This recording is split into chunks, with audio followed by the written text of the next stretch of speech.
Bueno, hola. A ver, la vez pasada nos quedamos en Euler.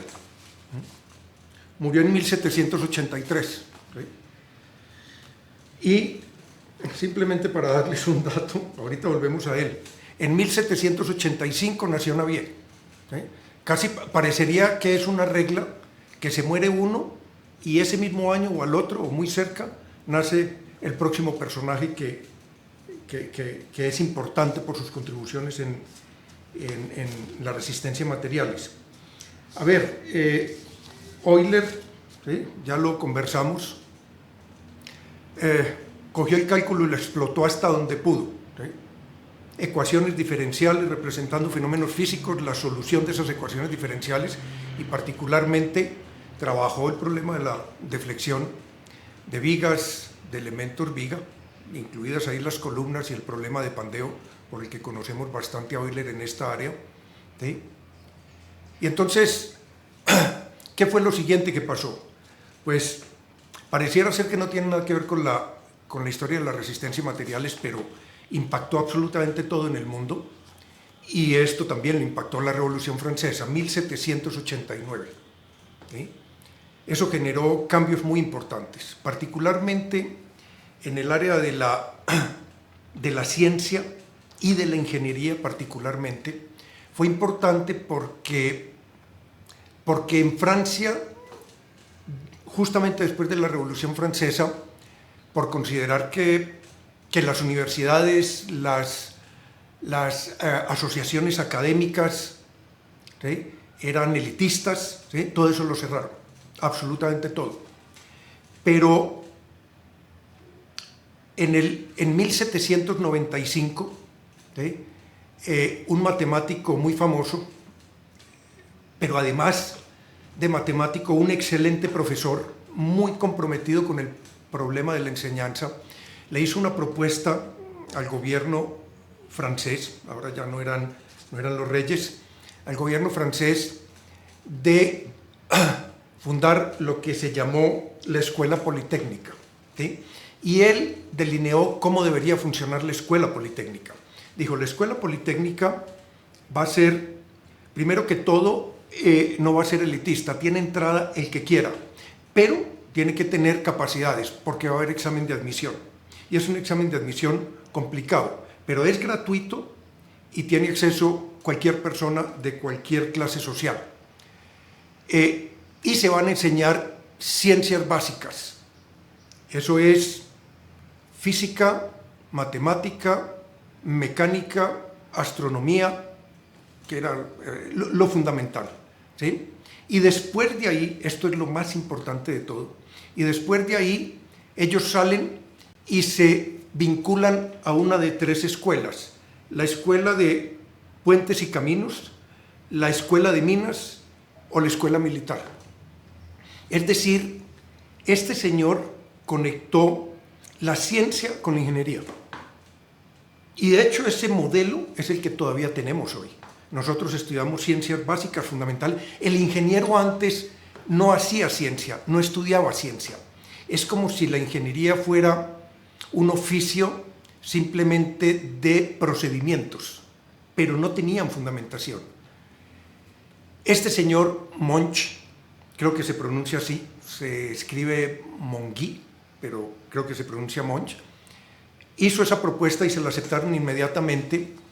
Y pues no, ¿cómo no iba a funcionar eso? Además de que la idea era fabulosa, fantástica, ¿sí?, pues les voy a hacer un recuento de los profesores que trajeron a la Escuela Politécnica: Fourier, Poisson, Lagrange, Monge, Cauchy, Navier. Ustedes se imaginan uno con esos profesores. Es que no, pues es que tiene que funcionar muy bien, ¿sí?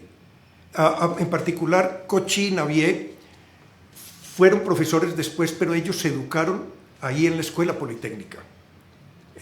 Pero los que iniciaron como profesores fueron Lagrange, bueno, de estos famosos, ¿sí?, Lagrange y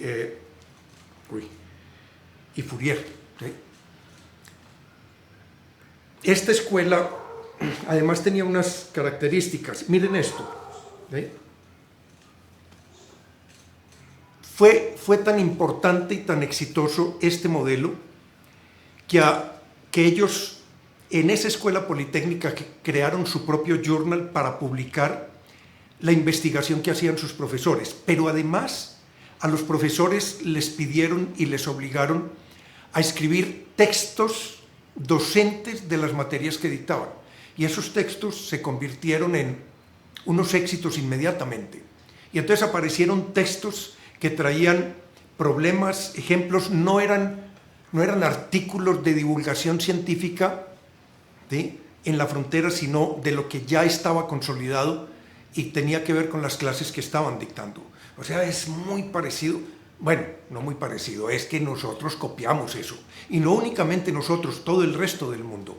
Porque el éxito de esa escuela politécnica y del producto de los estudiantes de esa escuela politécnica fue tal que ese modelo lo copiaron los alemanes, los ingleses, los rusos, y cada uno de ellos hizo sus escuelas politécnicas en estos países, y los franceses viajaron a todas partes del mundo para enseñar cómo era que funcionaba su esquema de formación, no únicamente de científicos, sino de ingenieros, ¿sí? Hablemos entonces de algunos de ellos. Miren, cuando yo escucho lo que he estado diciendo, a veces digo, hijo de pucha, me faltó mencionar este personaje. Por supuesto que hay muchos otros, muchísimos, ¿sí? Pero yo aquí únicamente estoy mencionando aquellos que contribuyeron a crear un salto grande, identificable, en cómo hacemos el oficio de la ingeniería estructural, ¿sí? Antes hacíamos esto y después de estas contribuciones empezamos a hacer esto otro, ¿sí? Pero en el camino hay mucha gente. Y entonces, por ejemplo, mira el de la vez pasada, que ahí en ese episodio, en esa época, en ese tiempo, debió haber mencionado a Coulomb, porque hizo unos aportes espectaculares, pero bueno, ya pasamos por ahí, será en otra ocasión. Voy a hablar de estos ingenieros que salieron de la Escuela Politécnica, y pues el más impresionante de todos, por sus contribuciones en esta área, porque salieron otros que contribuyeron en otras áreas de la ciencia o de la ingeniería, pero estamos concentrados aquí, Navier, ¿sí? Navier hizo dos cosas, a mi juicio, absolutamente fundamentales, ¿sí? Primero, fue el primero que resolvió correctamente el problema de las vigas. Antes, lo que hizo Euler, lo que hicieron los Bernoulli, fue relacionar el momento flector interno con la curvatura a través de algo que ellos llamaban la constante elástica, pero no sabían qué era. Sabía que tenía algo de materiales, algo de la sección transversal, pero ahí no estaba muy claro qué era esto. Navier dijo, esa constante se llama EI. E es el módulo de elasticidad del material, EI es el momento de inercia de la sección transversal, y el eje neutro pasa por el centroide. O sea, lo que tenemos hoy. Él afinó ese modelo y es el que tenemos hoy, porque es perfecto. O sea, ese es el que hoy utilizamos. Pero además, y tal vez lo más importante, él fue el primero que resolvió un problema indeterminado. Él fue el primero que se dio cuenta que las ecuaciones de equilibrio no eran suficientes en muchos sistemas indeterminados, pero que era posible construir más ecuaciones, las suficientes para resolverlo de una manera única y con solución si introducíamos ecuaciones de contorno, ecuaciones de desplazamiento, ¿sí? Él mezcló las fuerzas con los desplazamientos a través de la ley de Hooke y dijo, y esto resuelve cualquier problema, y resolvió los problemas indeterminados. Él dijo, todos se pueden resolver. Él resolvió la indeterminación cuando introdujo, ¿sí?, en las ecuaciones de equilibrio el campo de desplazamientos, ¿sí? Pero además, no únicamente, eso hubiera sido suficiente, pero además a Navier se debe haber pensado el modelo de la mecánica del medio continuo de cuerpos tridimensionales. Él dijo, vamos a hacer el equilibrio de partículas dentro de un cuerpo. De hecho, las llamaba, creo que en sus escritos las llama moléculas, ¿sí? Porque todavía no estaba el concepto del punto infinitesimal. Ese es otro del que voy a hablar a continuación, Cauchy, ¿sí? Pero él fue el primero que dijo, vamos a hacer equilibrio, acción y reacción entre esta partícula y las que están a su alrededor, ¿sí? Y planteó correctamente las ecuaciones de equilibrio, no en términos de esfuerzos, sino de fuerzas entre partículas, entre moléculas de ese medio, y además la relacionó con el desplazamiento y con el cambio del desplazamiento entre una partícula y su partícula contigua, ¿sí?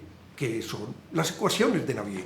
Simplemente que no llegó hasta el concepto, y ese fue Cauchy. De hecho fueron absolutamente contemporáneos, casi que nacieron en el mismo año, ¿sí? Tal vez un par de años de diferencia, y murieron también el mismo año o con un par de años de diferencia, ¿sí? Navier y Cauchy. Cauchy, las contribuciones de Cauchy son inmensas en las matemáticas, ¿sí? Teoremas, integrales, cantidad de cosas. Pero aquí fue también absolutamente excepcional. Él cogió ese modelo de la mecánica del medio continuo que planteó Navier y lo llevó a el concepto de esfuerzo, o sea, un área aplicada, una fuerza, perdón, aplicada en un área infinitesimalmente chiquita. Ese es el concepto de esfuerzo, ¿sí? Él demostró que ese paralelepípedo estaba en equilibrio, demostró que el cortante tau xy es igual al cortante tau yx por equilibrio, ¿sí? O sea, entre ellos dos, entre Navier y Cauchy, formularon la mecánica que hoy tenemos y que la utilizamos porque es la que, con la que modelamos y hacemos predicción del comportamiento, ¿sí? Mecánico de los cuerpos deformables sometidos a fuerzas, ¿sí? Este par de personajes contribuyeron, eso fue hasta 1800, Navier murió en 1836, o sea que esas contribuciones son del primer cuarto del siglo XIX, ¿sí? Ya estamos ahí, ¿sí? Ellos construyeron la mecánica. ¿Y qué pasó después de esta mecánica? ¿Sí? Pues vamos a buscar soluciones a estas ecuaciones, las ecuaciones de Navier, ¿sí? Ya bien formuladas, vamos a buscar soluciones. Y se concentraron en buscar soluciones analíticas a problemas, ¿sí? De la mecánica, y me voy a referir particularmente a uno, que para mí es la estrella de las soluciones, para mí, ¿sí? Por supuesto, eso lo tienen que entender bien, es porque tengo mucha conexión con ese problema, ¿sí? Es el problema de Boussinesq, ¿sí? En el cual está basada gran parte de la geotecnia que hoy todavía hacemos, ¿sí? Boussinesq tiene una historia interesante porque a Boussinesq le tocó, él es posterior a Navier y a Cauchy, ¿sí? A ver, yo veo si tengo por aquí algo las fechas de...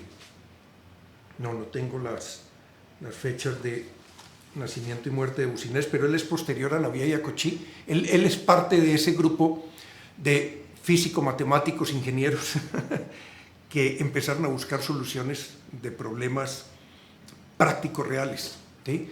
Él le tocó pelear en las guerras napoleónicas, ¿sí? Y le encargaron tratar de resolver un problema de qué hacían con el culatazo de los cañones que se enterraban en el fango, ¿sí? Y pues... pues yo no me explico cómo le ponen este problema a un matemático físico en una trinchera.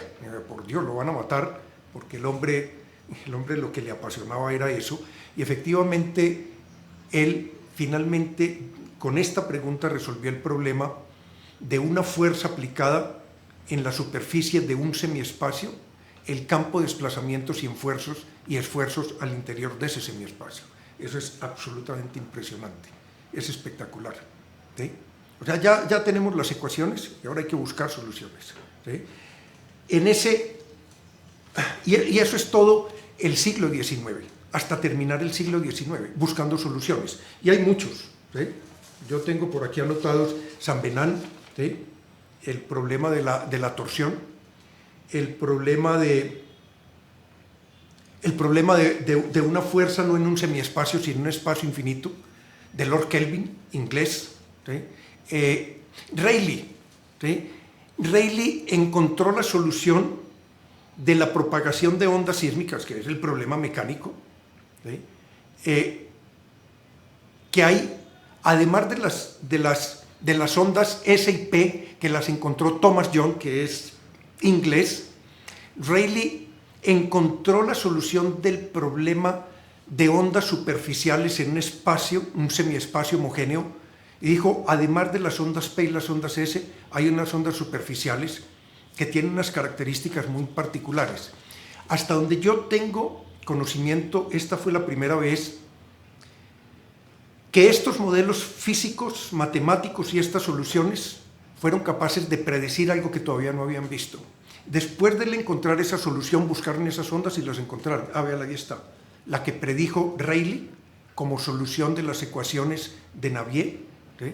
En un problema que era ese particular. Un semiespacio, ¿sí? Elástico, homogéneo, en el que se están propagando ondas elásticas, ¿sí? ¿Qué soluciones son posibles? Y una de esas soluciones posibles, ¿sí? Es las ondas de Rayleigh, y efectivamente ellas se registran, ¿sí? Y las lograron ver. Yo con esto termino este episodio, y entonces este es un cambio absolutamente radical entre cómo hacíamos las cosas antes de aparecer la mecánica de los medios continuos, ¿sí? Y lo que hacemos actualmente ya con la mecánica de los medios continuos, que es lo que seguimos haciendo, explotando esa formulación de la mecánica de los medios continuos. Pero ¿qué pasó? ¿Qué pasó en el siglo XX? ¿Sí? Porque esto se va hasta 1900, principios de 1900. ¿Sí? ¿Qué ocurre en el siglo XX? Ocurre algo que también es muy brusco y de lo que voy a hablar en el próximo episodio. ¿Sí? Ya no estamos tan interesados en buscar soluciones analíticas. ¿Sí?